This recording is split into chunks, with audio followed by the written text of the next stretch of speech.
Hey guys, welcome to some Dubloon developer commentary. Are you excited? Because I sure am. For this episode, I'm doing things a little differently. I had practiced my speech for this boss like a million times in my head, but when I actually recorded it, I got really distracted by the fight and I missed a bunch of important bits. So this time, I'm recording my voice separately and playing it over the game footage to ensure maximum commentation. Okay, so we start off with the little cutscene where you finally meet Domin and you text Timber, etc. And the way I always wrote these scenes was I'd have a couple of lines I'd written in my head that sounded really good, and I'd know where the cutscene started and where it ended, but I never really put down anything until it was time to actually implement the cutscene into the game. So I just sit and write the lines and time them and plan each character's motion all in one sitting, so it all kind of evolved together naturally. I use these boss cutscenes in particular as a chance to give Timber more screen time, of which he had woefully little, and develop his relationship with the crew a bit more. While I was still working on the game, so people hadn't seen the ending yet, people were suspicious that Timber was going to betray you at the end, because he had the golden key and a couple other reasons like that. So to play on those expectations, I put him in this cutscene with Domin so that when he first come in, it looks like Timber's bowing to him and working for him or something. Right, but of course, Domin ends up hitting him aside, looks like he killed him, and it revs up the mood to get us ready for the actual boss fight. And oh, what a boss fight it is. I mentioned before how, towards the end, I was making up parts of the game as I went along, here and there, and this boss is probably the best example of that.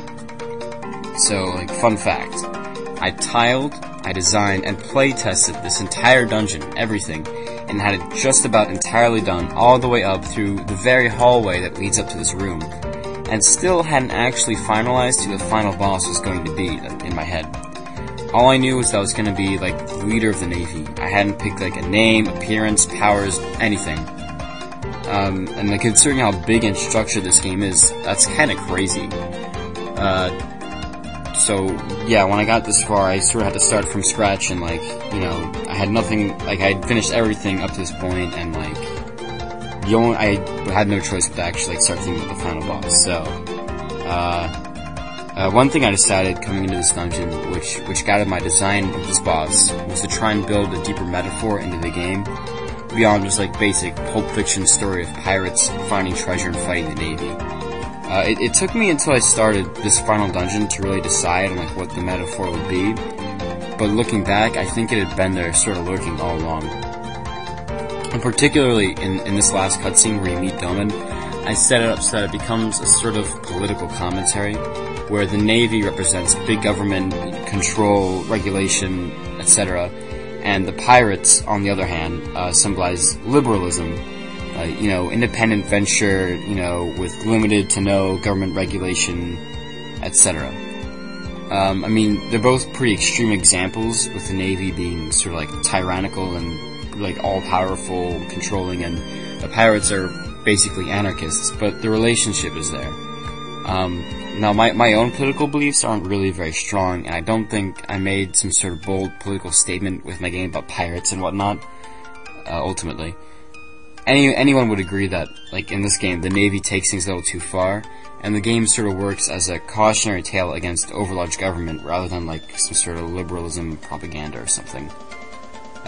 Now, I'm an American, and I think that it's sort of a meaningful topic in modern politics when you look at events like the Patriot Act and the government bailout with Obama or whatever, but again, this isn't really intended as a bold political statement or to call anyone out. It's just sort of there to give more meaning behind the plot. So, with all that in mind, I decided on the name Domin for this boss. It's taken out of, dominate or domination, just really a basic play on the fact that he represents, domination. I also had a teacher in 8th grade named Domin, and she was by far the worst teacher, just the teacher I've hated the most in all my days as a student. I don't really want to go too far into detail about her just because it's going to make me angry, but in an organization of people named after teachers that I hate, her name is definitely the one that should be the leader. I actually just found my original concept sketches of Domin earlier today, and I'm looking at them right now. I considered in some earlier designs making him really fat and indulgent, kind of portraying him as a power-hungry sort of guy. And he also started younger, and he had like a bigger, really evil-looking cape. But as it went along, the design he ended up with definitely, like he ends up being big, but he's not fat. He's just sort of like a big, I guess, muscular, just sort of imposing, intimidating, and he's kind of old-looking. So he's sort of, you get the idea that he's the sort of guy who spent his life climbing the ranks.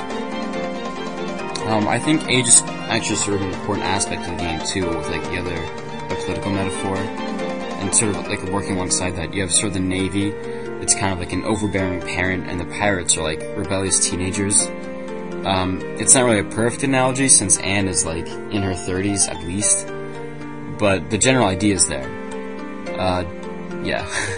Domin ended up looking a lot like Timber too, and that sort of goes along with the whole, playing with people's expectations and making them think that he and Timber are in cahoots.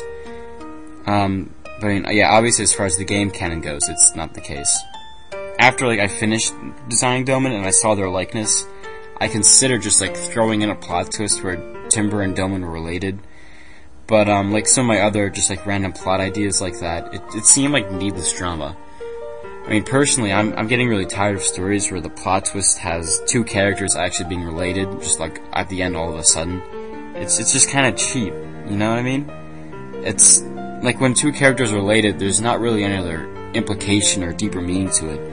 You could just pick any two characters and say, they were related all along, and play it as if it's some kind of shocking plot twist without any setup or anything required. I mean, despite that, these revelations always kind of manage to feel really surprising. I don't really know. I wonder where that is. Anyway, after I came up with his name and design and all that, I started pondering what power he would have. My first idea was to give him some limited time control. I wasn't totally certain how that would work in the context of the game and the battle system I'd set up.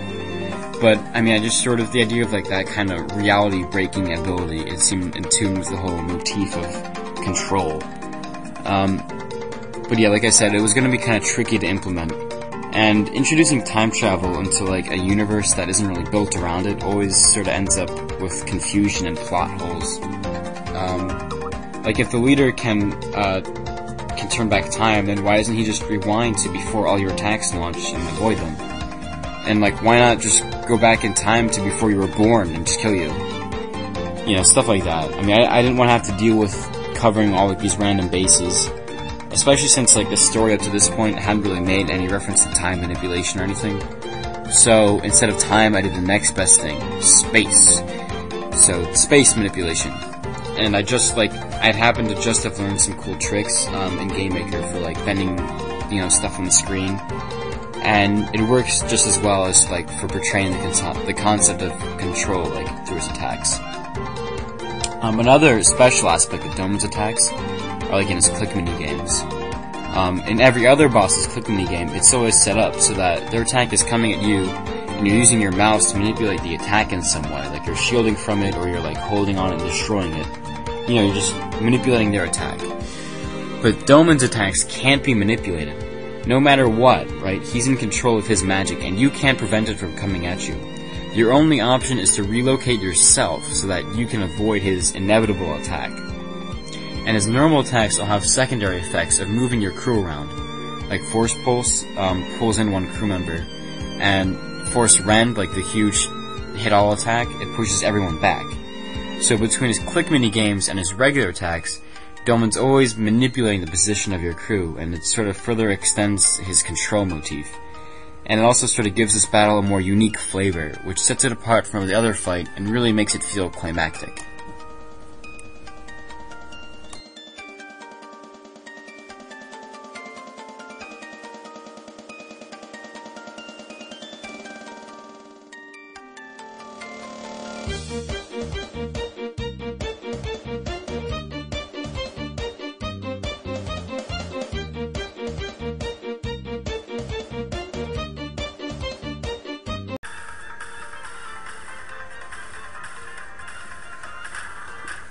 Even Domin himself, I mean, the pirate characters, they see him as a very power-hungry individual. But I mean, I think personally the way it works with Domin is he isn't it isn't really a selfish goal for him. He doesn't want all the control for himself. It's really just he wants to impose control on a place that would otherwise be uncontrolled and chaotic. He just believes strongly in the need for, you know, some type of regulation. So it's yeah. Two. And recently YouTube increased its time limit from 10 minutes to 15 minutes, so I can go through this whole fight and not be worried about time, which is cool.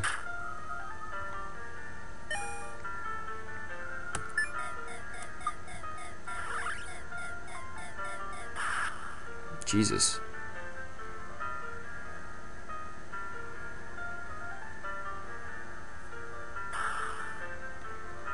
Jesus.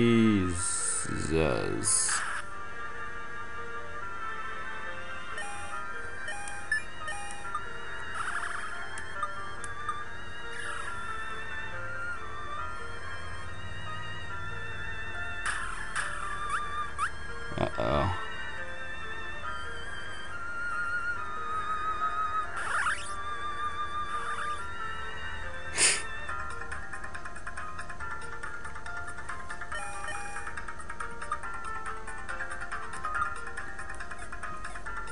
I like these quick minigames. What I like about this one in particular is that usually it's set up in a place that's difficult to get all 4 characters into. My computer's running slow, so it's easy. But in a lot of cases, like since you can choose like which ones you put in, you can put the ones who have less health like into the safe zone first, and sort of, you know, you kind of prioritize like who needs to be saved the most. So it kind of forces you to make decision making in terms of that, beyond just the basic reflex of like, you know, oh, I have to stop this attack.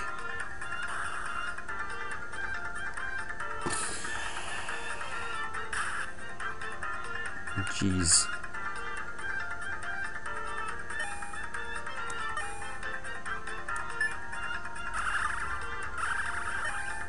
Uh-oh.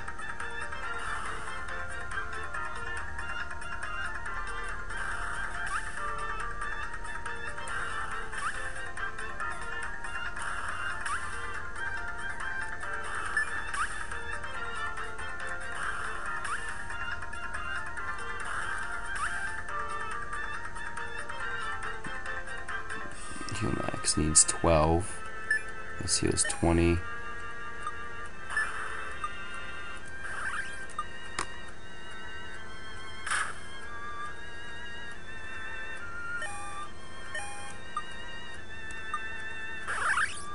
He should be pretty close to dying by now. If I could hit him.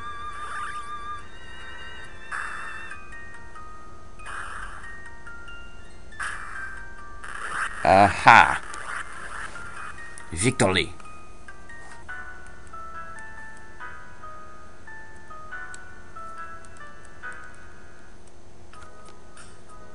Alrighty. And we beat Domin. And now we gotta check on Timber.